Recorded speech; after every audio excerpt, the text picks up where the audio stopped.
En el primer capítulo del libro de los Hechos vimos cómo Jesús les dijo a sus discípulos: pero recibirán poder cuando el Espíritu Santo venga sobre ustedes, y me serán testigos en Jerusalén, en Judea, en Samaria y hasta ¿qué?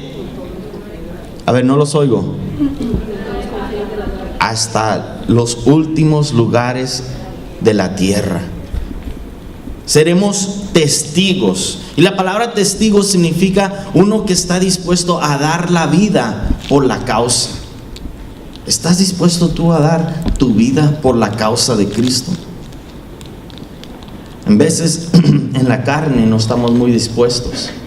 Pero si recibimos ese poder dinamita, ese poder que levantó a Cristo de entre los muertos, con ese poder vamos a poder hacer lo imposible. Y eso es lo que hoy quiero decirte, hermanos, que cuando como iglesia somos llenos del Espíritu Santo, nos impulsa el amor de Cristo, su Espíritu Santo, a hacer cosas imposibles. ¿Cuánto lo creen? Amén. La gran comisión no es la gran sugerencia, no es si te parece bien o no, es una comisión de parte de Jesús.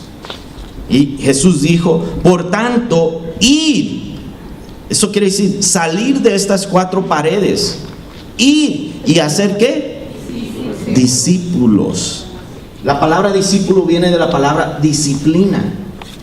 Y es tan importante, hermanos, que salgamos de estas puertas y tomemos el tiempo, cada persona, cada hermano, cada creyente, y digamos: Señor, úsame a mí. Yo me deleito con los hermanos que han abierto sus hogares para decir: pastor, quiero que mi casa sea una casa de oración. Quiero que mi casa invitar a vecinos, que no nomás sea yo una persona dominguera, que nomás los domingos voy a la iglesia y ya. Yo me deleito al ver a hermanos gozándose en la presencia de Dios. Y quiero compartir algo que compartí el miércoles en el discipulado. Una hermanita, después del servicio el domingo pasado, vino y dijo: pastor, yo tuve un sueño y quiero compartirlo con usted. Le dije: a ver, hermanita.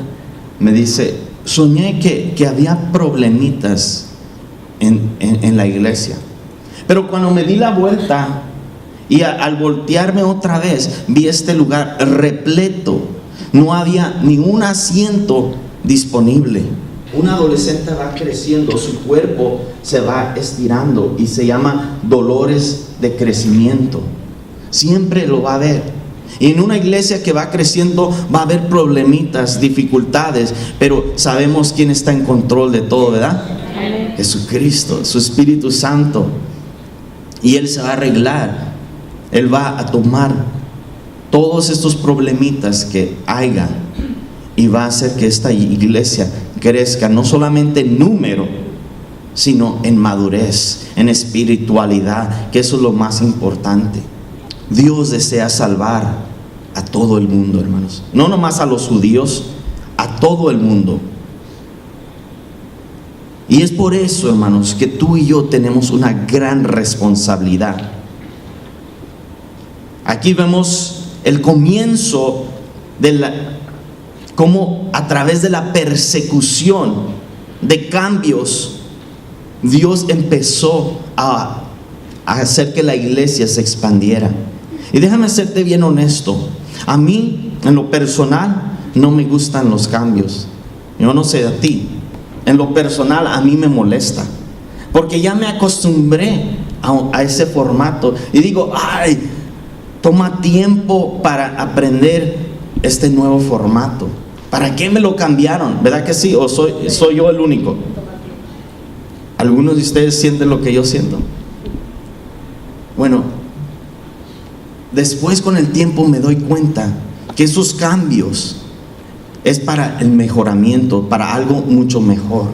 Espíritu Santo usó la persecución y los cambios en la iglesia cristiana para que hubiera crecimiento. Le guste a quien le guste. Hay personas que no nos va a gustar los cambios, pero Dios sabe el por qué lo hace. En nuestros hijos, yo recuerdo mi hijita que ahora tiene 15 años. Recuerdo cuando ella tenía 5 años y tengo un video que cuando fuimos a Big Bear y lo mostraba y le digo, mira, cuando tenía 5 años, ¿cómo me hablabas? Daddy, daddy, I got a boo boo. Y me abrazaba y me siempre quería estar junto a mí. Y ahora de 15 años le trato de dar un abrazo y hazte para allá, ¿sí? Los hijos cambian, ¿verdad que sí? Los trabajos cambian, la iglesia cambia, nuestra salud cambia, el clima cambia. Nada en este mundo es seguro, hermanos. ¿Y qué nos quiere decir Dios? Miren lo que dice este salmo. Dios, el Rey eterno, humillará a mis enemigos. Son gente que nunca cambian, ni saben honrar. ¿A quién? A Dios. Si no hay un cambio radical en nuestras vidas, y esto lo compartía yo con los varones ayer en la montaña. Si tú dices, yo así me hizo Dios y así me voy a quedar toda mi vida, así mis chicharrones truenan y yo no voy a cambiar para nadie. Yo les dije, si tú tienes esa mentalidad, varón, Dios te va a humillar. Y les preguntaba, ¿cuántos de ustedes quieren ser humillados hasta el polvo? Y nadie de nosotros quiere ser humillado. Pero si no hay un cambio en nuestras vidas, aquí Dios dice en su palabra que nos humillará porque no tememos a Dios. ¿Cuántos de aquí tuvieron una experiencia de que alguien les habló de Cristo estando en una tienda, estando en un restaurante? Es tan importante, gloria a Dios, tan importante, hermanos, que tomemos esto en serio, de decir, Señor, a donde quiera que yo vaya, usa mis labios, usa mis pies, cámbiame. Yo quiero ser usado para ti. ¿Saben una cosa que nunca en la vida cambia? ¿Qué es? Dios jamás cambiará. Dios es el mismo ayer, hoy y siempre. Santiago 1:17 dice, toda buena dádiva y don perfecto desciende de lo alto del Padre de las luces, en el cual no hay mudanza ni sombra de variación. Él no cambia, Él sigue siendo el mismo, hermanos. Nosotros cambiamos, todo a nuestro alrededor cambia, pero Dios jamás cambiará de pensar. Él sigue siendo el mismo. Y quiero que apunten esta cita porque como varones lo recibimos allá en la montaña. Filipenses 3, no lo voy a leer, pero apúntenlo y léanlo en su casita. Filipenses capítulo 3, verso 1 al 10 y luego versos 12 al 13. Allí Pablo está diciendo, Pablo era un fariseo de fariseo. Él era estricto en sus tradiciones y nada ni nadie lo iba a cambiar. Incluso ya vimos las semanas pasadas que él mataba, encarcelaba a los primeros cristianos. Pero aquí dice, todas las tradiciones que yo tenía, todas las costumbres que yo tenía, las tengo por estiércol. Así lo dice, por basura. Y ahora una sola cosa hago. Eso es seguir la meta que tengo por delante, que es Cristo Jesús. Y de eso se trató el retiro, hermano. Que podemos hacer 1000 cosas para Dios, pero si no ponemos nuestro enfoque en la persona que importa más, es Cristo Jesús, no vamos a poder ser un buen esposo, un buen padre, porque no tenemos nuestra mirada en el premio. Así como Pablo tenía su mirada fija en el premio, esa meta que tenía por delante, que es Cristo Jesús. Y vamos a entrar en este libro de los Hechos. Ahí en el verso 1 dice, Había en Cesarea un hombre llamado Cornelio, centurión de la compañía llamada La Italiana. Quiero detenerme aquí por un momento. Un centurión estaba encargado de 600 soldados. ¿Cuántos de ustedes han oído la palabra legión? Legión. ¿Saben cuántas personas o demonios hay en una legión? ¿Quién sabe? 6,000. Me encanta esa historia, hermanos, porque nuestros pecados, ¿verdad?, son como porquería. Como cuando queremos nosotros volver al pecado, al chiquero, nos estamos revolcando como los cerdos. Se oye fuerte, pero esa es la realidad, ¿sí? Y me encanta porque cuando le pedimos, dice, si confesamos nuestros pecados, Él es fiel y justo para perdonarnos y librarnos de todo mal. Si le confesamos nuestros pecados, dice que Él echa nuestros pecados a lo más profundo del mar y no se acuerda jamás de ellos. Dios no se acuerda, Dios no nos reencalca. En el año tal, tú hiciste esto y esto. No, si nos arrepentimos, Él dice, borrón y cuenta nueva. Yo ya no me acuerdo de tus pecados pasados. ¿Cuánto dan gloria a Dios por eso? Así que un centurión era un hombre de importancia. Era un hombre que estaba encargado de 600 hombres. Un centurión quiere decir que estaba a cargo de 10% de una legión, que serían 600 soldados. Cornelio era importante en el ejército romano. Y a Jesús, en una ocasión, vino otro centurión y le dijo, Señor, tengo aún un siervo mío en mi casa que está enfermo. Y Jesús inmediatamente le dijo, voy a ir a tu casa a sanarlo. Y ese centurión le respondió algo maravilloso, algo sorprendente, que dejó a Jesucristo maravillado. Yo quisiera ver la cara de Jesús. Imagínense, maravillado a la fe de este hombre.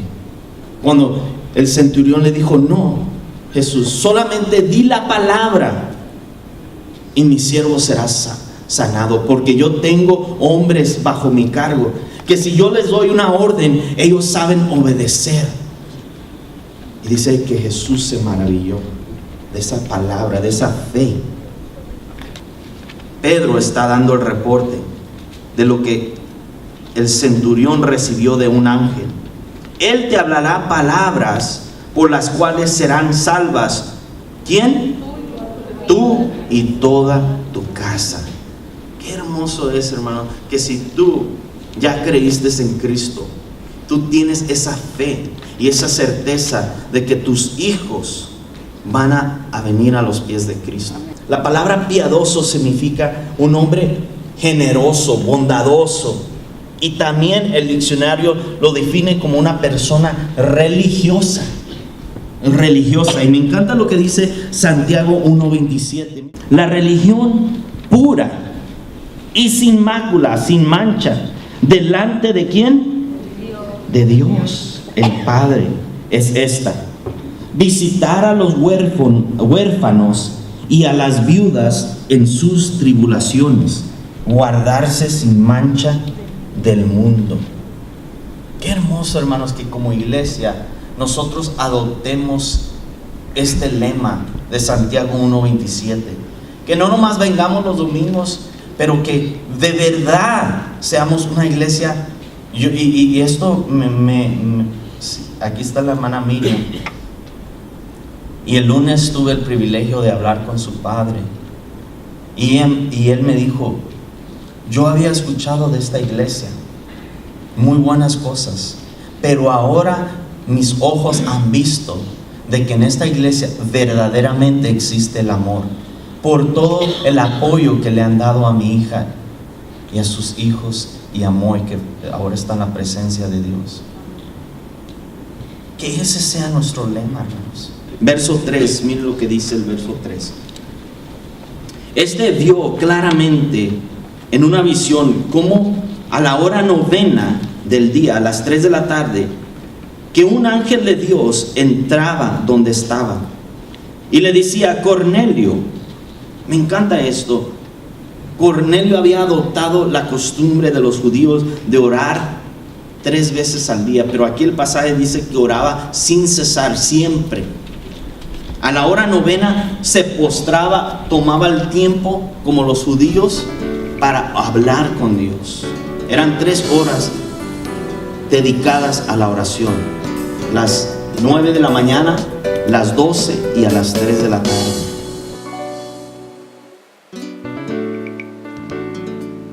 Me encanta aquí, como dice el verso 5 y 6. Noten esto, hermanos. Envía pues ahora hombres a Jope y haz venir a Simón, el que tiene por sobrenombre Pedro. Este posa en casa de cierto Simón curtidor, que tiene su casa junto al mar. Él te dirá lo que es necesario que hagas. Un ángel de Dios le visita, pero el ángel, quiero que noten algo muy importante. El ángel no le da las buenas nuevas a Cornelio, ¿verdad que no? Los ángeles, ese no son su trabajo. Ese trabajo de ir a evangelizar y de dar las buenas nuevas, Dios nos lo ha otorgado a nosotros, sus hijos, sus discípulos. Imagínense si ángeles de Dios se aparecieran en todas partes a dar las buenas nuevas. Qué suave, ¿no? Nosotros no tendríamos que, yo me sentaría ahí y un ángel de Dios se pararía aquí y daría el mensaje. Miren lo que dice el verso 7 y 8. Ido el ángel que hablaba con Cornelio, este llamó a 2 de sus siervos y a un devoto soldado que lo asistían, a los cuales envió a Jope después de haberles contado todo, dice ahí.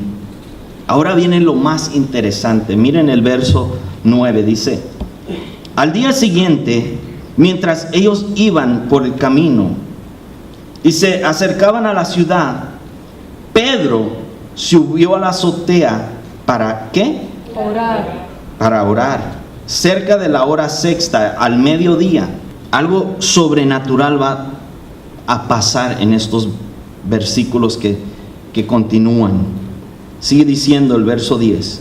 Y tuvo gran hambre y quiso comer, pero mientras le preparaban algo, le sobrevino un éxtasis, y vio del cielo abierto y que descendía algo semejante a un gran lienzo, que atado de las 4 puntas era bajado a la tierra, en el cual habían de todos los cuadrúpedos terrestres y reptiles del ave y aves del cielo. Y le vino una voz: levántate, Pedro, mata y come. Entonces Pedro dijo: Señor, no, porque ninguna cosa común o inmunda he comido jamás. Volvió la voz a él la segunda vez: lo que Dios limpió, no llames tú común. Esto se hizo ¿cuántas veces? 3 veces. Y aquel lienzo volvió a ser recogido al cielo.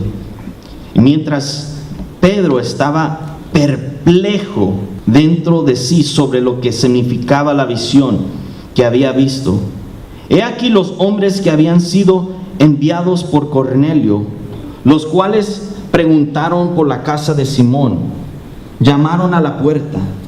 Hello. Y llamando, preguntaron si moraba allí un Simón, que tenía por sobrenombre Pedro. Y mientras Pedro pensaba en la visión, dijo: el Espíritu, fíjense lo que le va a decir: he aquí 3 hombres te buscan.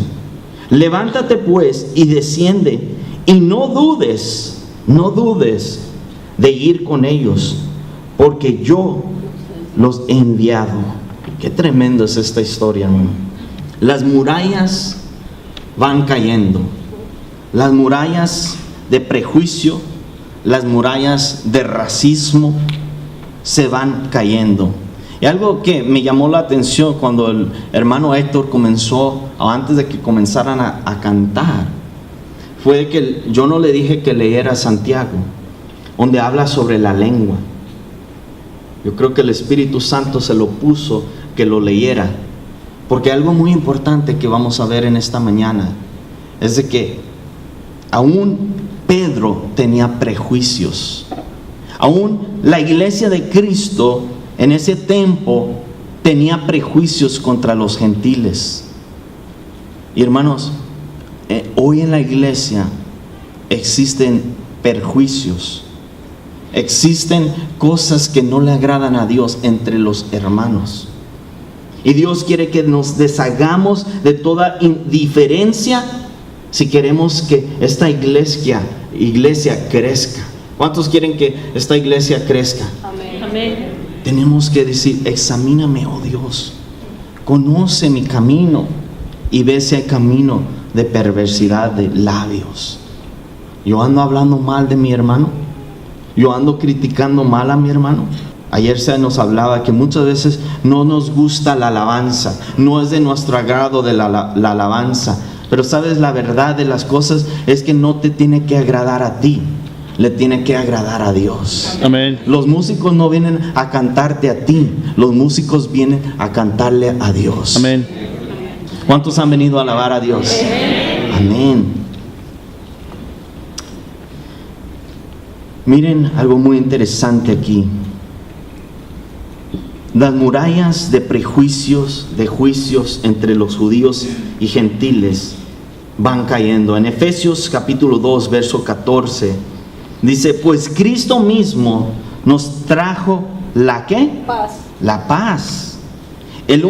Él unió a judíos y gentiles. Todos aquí somos gentiles. ¿Hay alguien que sea judío aquí? Todos nosotros somos gentiles por la gracia de Dios.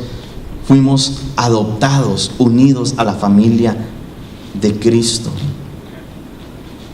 Dice: Él unió a judíos y a gentiles en un solo pueblo, cuando por medio de su cuerpo en la cruz derribó el muro de hostilidad. ¿Cómo dice? Hostilidad. Hostilidad que nos separaba.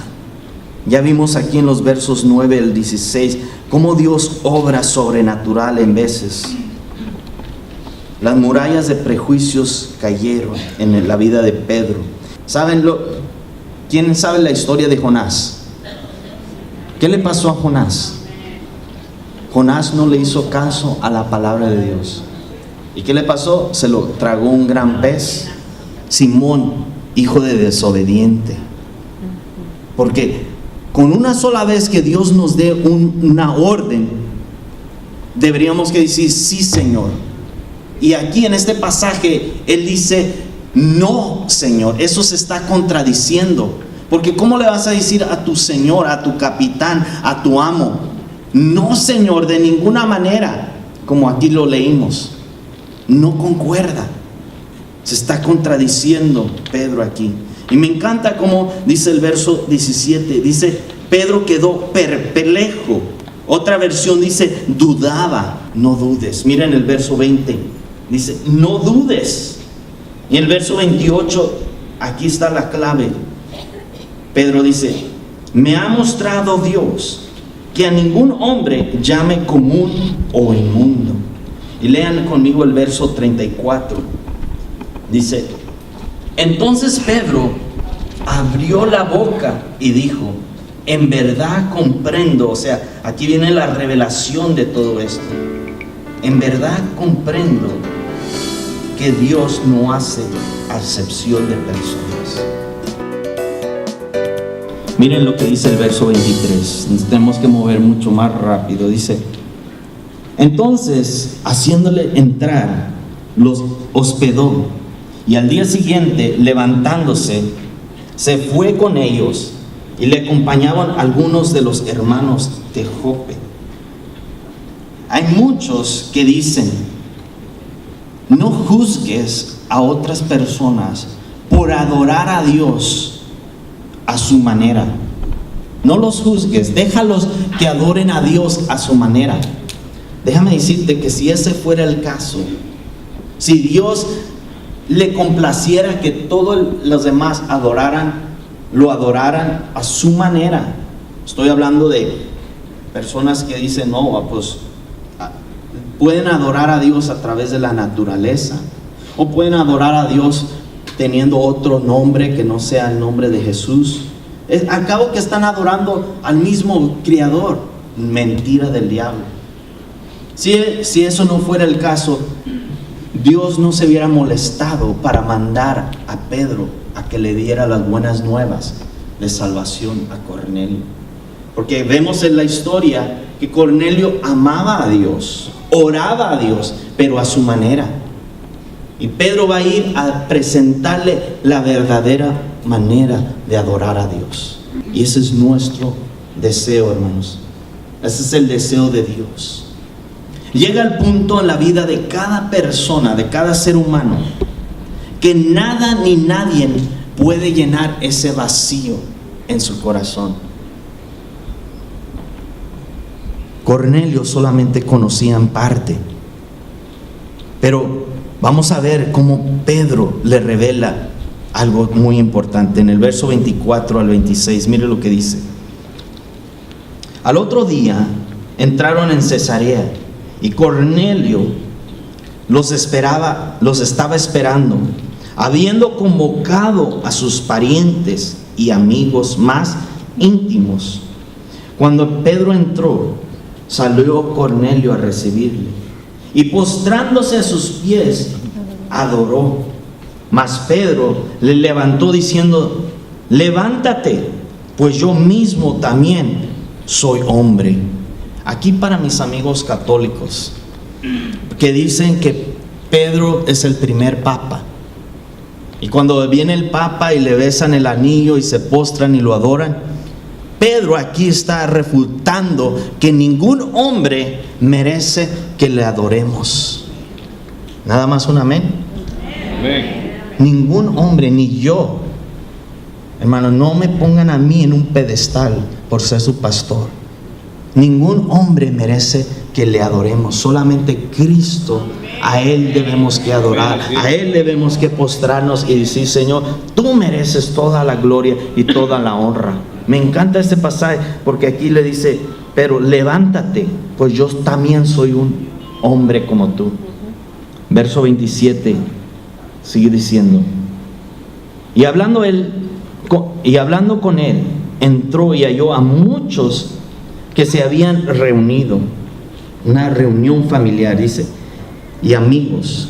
Y hablando con él, entró y halló a muchos que se habían reunido, y les dijo: vosotros sabéis cuán abominable es para un varón judío juntarse o acercarse con un extranjero. Ellos ya lo sabían. Pero a mí me ha mostrado Dios que a ningún hombre llame común o inmundo. Por lo cual, al ser llamado, vine sin replicar. Así que preguntó: ¿por qué causa me habéis hecho venir? Pedro ya sabía a qué había venido, pero la razón que él les pregunta, quiero que ustedes me digan, por qué razón, por qué motivo, circunstancia me han llamado venir a este lugar. Y sabe, en muchas ocasiones Jesús hacía la misma pregunta. Jesús sabía que había enfermos que querían ser sanados, pero Jesús les decía: ¿quieres ser sano? Y si la persona decía: sí, quiero ser. Algunas ocasiones decían: Señor, ¿cómo me haces esa pregunta? Señor, tú sabes que quiero ser sano. Pero el Señor quiere que de nosotros, que nadie nos force. Hay personas que tal vez están aquí porque alguien los forzó a venir. Verso 30 al 33 dice: entonces Cornelio dijo: hace 4 días que a esta hora yo estaba en ayunas, y a la hora novena, mientras oraba en mi casa, vi que se puso delante de mí un varón con vestidos resplandecientes y dijo: Cornelio. Tu oración ha sido oída y tus limosnas han sido recordadas delante de Dios.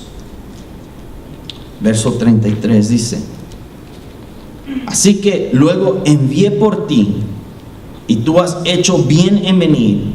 Ahora pues, aquí está la clave, todos nosotros estamos aquí en presencia de ¿quién?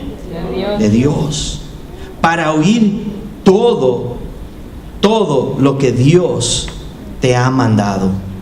Esa es la actitud correcta de venir a la iglesia. Es decir, Pastor Moisés, todos estamos aquí en presencia de Dios. Su Espíritu Santo está aquí para oír lo que Dios le ha dado a usted, que comparta con nosotros. Si tú vienes con otra mentalidad a la iglesia, si tú vienes para fijarte en cómo vienen los demás vestidos, si tú vienes para decir, voy a ir con otra perspectiva, esa no es la perspectiva correcta. Venimos a escuchar lo que Dios tiene para nosotros. Amén. Miren lo que dice la primera parte del verso 34. Dios, dice, Pedro abrió su boca y Dios puso palabras correctas. En cuanto él abrió la boca, Dios puso las palabras correctas. ¿Alguna vez te ha pasado eso? Que empiezas a abrir la boca y Dios, su Espíritu Santo, te empieza a revelar. Dile a esta persona que yo la amo. Dile que ha estado luchando en contra de mí, pero que hoy es el día de salvación. Y empiezas a decir palabra de Dios y tú dices, ay, ¿cómo sucedió esto? Jesús le dijo a sus discípulos que cuando fueran ante gobernantes no se preocuparan de qué iban a decir, porque en ese momento Dios les iba a poner la palabra en su boca. Ahora, no quiero que malentiendan esto, hermanos. No quiero que digan, pues yo puedo pasármela chévere, no necesito estudiar la palabra, yo voy a ver, ¿verdad?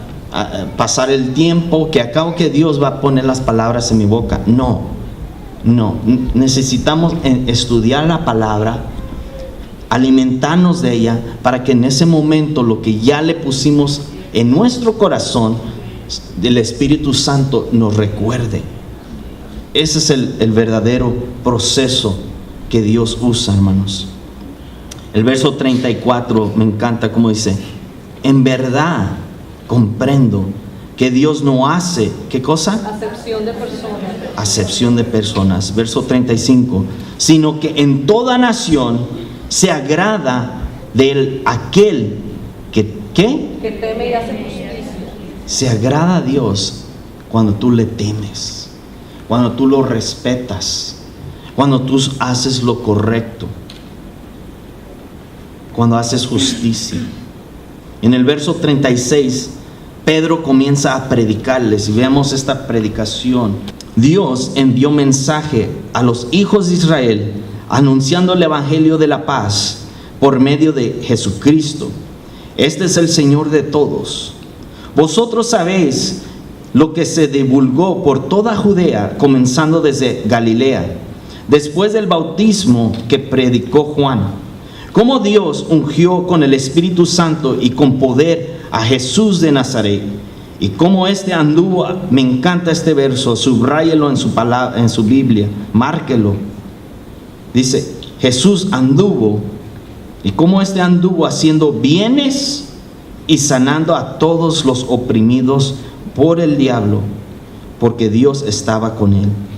Y nosotros somos testigos de todas estas cosas que Jesús hizo en la tierra de Judá y en Jerusalén, a quienes mataron colgándole en un madero. A levantó Dios al tercer día e hizo que se manifestase, no a todo el pueblo, sino a los testigos que Dios había ordenado de antemano, a nosotros que comimos y bebimos con él después de que resucitó de los muertos, y nos mandó a que predicásemos a pueblos y testificamos que Él es el Dios, que Dios ha puesto por juez. ¿De quiénes? De vivos y muertos. Verso 43 dice: de este dan testimonio todos los profetas, que todos los que creyesen en Él recibirán, ¿qué cosa? Perdón de pecados. ¿Por qué? Por su nombre. Ese es el lema de nuestra iglesia, hermanos. Muchos dicen, a lo mejor hay visitantes aquí que nos visitan por primera vez, dicen, ¿por qué se llama Iglesia 4:12? El lema de nuestra iglesia se encuentra en Hechos 4:12, que dice: no hay salvación en ningún otro que podamos ser salvos, solamente en el nombre de ¿quién? A ver, no los oí. ¿En el nombre de quién? Jesucristo. Jesucristo. Cuando seamos juzgados, hermanos, todos vamos a pararnos ante el trono de Dios. Y Dios nos va a hacer una pregunta solamente: ¿qué hiciste con mi Hijo Jesús? ¿Lo rechazaste o lo recibiste? ¿Creíste en Él? Si es así, bienvenido a casa. Buen siervo fiel, en lo poco fuiste fiel, en lo mucho te pondré. El creer en Cristo no nomás es decir, sí, yo creo que Cristo me murió por mis pecados y Dios lo levantó al tercer día. No. Va más allá, hermanos. El creer en Cristo es accionar y decir: Señor, por cuanto yo creo en Jesucristo, ahora en agradecimiento voy a dar frutos de arrepentimiento. Va a haber un cambio en tu vida. Si tú sigues siendo la misma persona y no hay cambios en tu vida, realmente no has creído en Jesucristo. Porque el que realmente cree en Jesucristo, va a haber frutos de arrepentimiento, va a haber un cambio en su vida. Y solamente Dios puede hacer esa obra. No tu esposa, no tu esposo, no tu mamá, no tu papá. Dios es el que se encarga de hacer la obra en esa persona. Y que Dios está respondiendo a la oración. Ese es el poder del Espíritu Santo, hermano. Cuando cae sobre una casa y allí hay salvación, arrepentimiento de pecados, y empieza Dios a obrar y contestando las peticiones. Ese mismo día, la hermanita Consuelo me había llamado que un sobrino de ella necesitaba mucha oración. Y saliendo de ahí nos fuimos para allá. Y este varón que había sido renuente a las cosas de Dios, la palabra de Dios dice: cree en Jesucristo y serás salvo tú y toda tu casa. Mi hermana estaba orando por su sobrino, su esposo estaban orando por sus hijos, por sus nietos, y ese es el resultado, hermano. Que el Espíritu Santo caiga sobre sus vidas y les muestre cuánto les ama, cuánto Dios tiene un plan para sus vidas.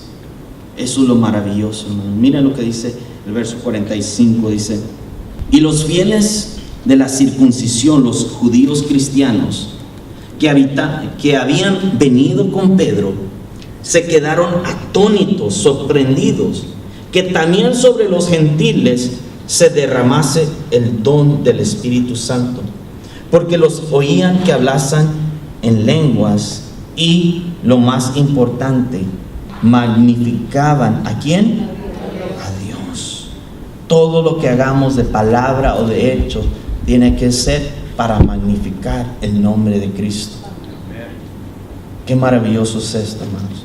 Jesús les estaba diciendo aquí a estos hermanos judíos: yo les doy vida eterna no solamente a ustedes como judíos, sino también a los gentiles que tienen una necesidad de recibirme a mí.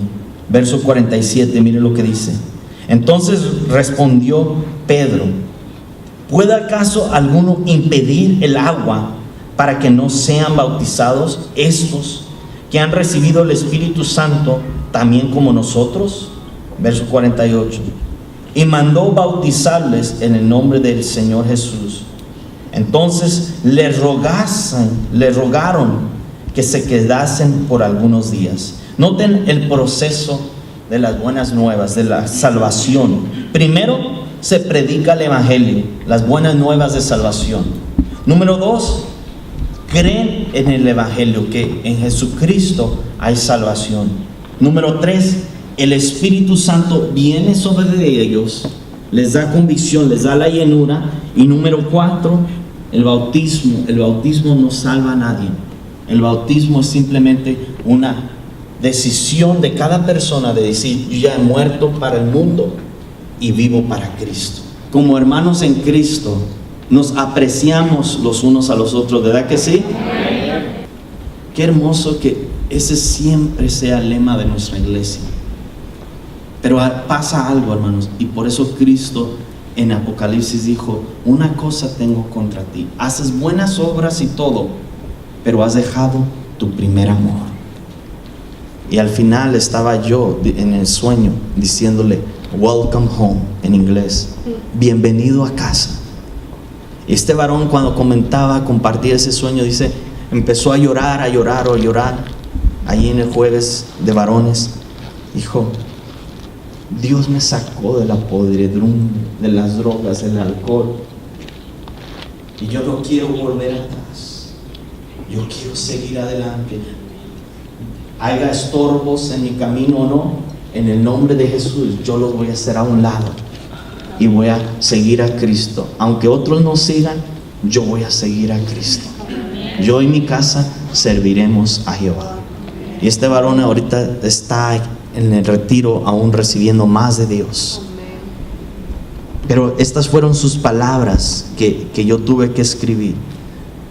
Dice: yo deseo que Dios me dé una pasión por las almas perdidas, porque yo un día fui una de ellas, y yo le doy gracias a Dios por salvar mi vida del hoyo donde yo me encontraba. Que esa sea nuestra pasión, hermano. Ir a las calles, ir a evangelizar con nuestros vecinos. Que no nomás vengamos todos los domingos, pero así como Dios le habló a Pedro, que le dijo: levántate, ve a tal lugar, porque allí hay una misión que cumplir. Que cada uno de nosotros seamos obedientes y digamos: sí, Señor. Amén.